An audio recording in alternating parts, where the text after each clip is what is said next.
I want to share a story of like a heartbreaking conversation I had to have with my 13-year-old yesterday. So I had noticed that he'd been walking a little weird, and I said, why are you walking like that? And, as a mom, you start examining, like, does this hurt it?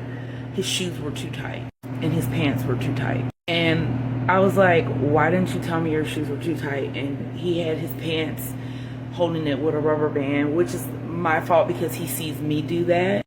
But I'm the mom. You know what I mean? Like, I go out, like, my clothes are too big, so I have to, make it work. And we go to the Goodwill, and we seriously looked for about 45 minutes, and like literally their clothes are holed, stained, not the right size, not the right length. Like, it was just an awful experience, and he ended up getting really depressed. And I was like, well, we got to go to Birmingham. I'll look at their Goodwill and see if I can find you, some things or whatever, because he's 13 and appearance does matter.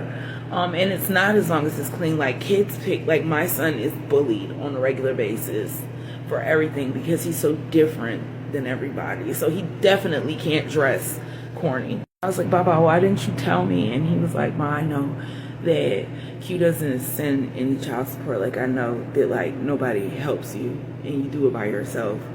And I was like, baby, I don't talk to you about stuff like that. He said, no, Mom, but I know. Like, I see. And it really broke my heart because it's just like, kids shouldn't have to worry about that. Like, he owes me nothing. I owe him everything. Like, he did not ask to be here. And it's like, yes, I have to struggle to figure out how I'm going to get my 13-year-old a whole new set of clothes, because literally all his pants are too tight and they're starting to get too short, and his shoes are too tight. Like, I got him some brand new shoes, luckily, because I found some on clearance on Amazon, like super cheap name brand shoes, but it's like clothes that, like, I have a lot of trouble finding. And even like the thrift stores here, like, people give away trash now. Well, at least in this city, because everywhere else I lived, I had no problem like finding stuff at Goodwill and on Marketplace. People don't even they sell stuff for full price on there. And I don't know, I feel really bad. Like, I feel guilty that he was carrying that burden. And I want other single parents to know that you're not alone. And asking your kids questions and explaining to them might help them feel better. But you guys enjoy your week. Happy Labor Day.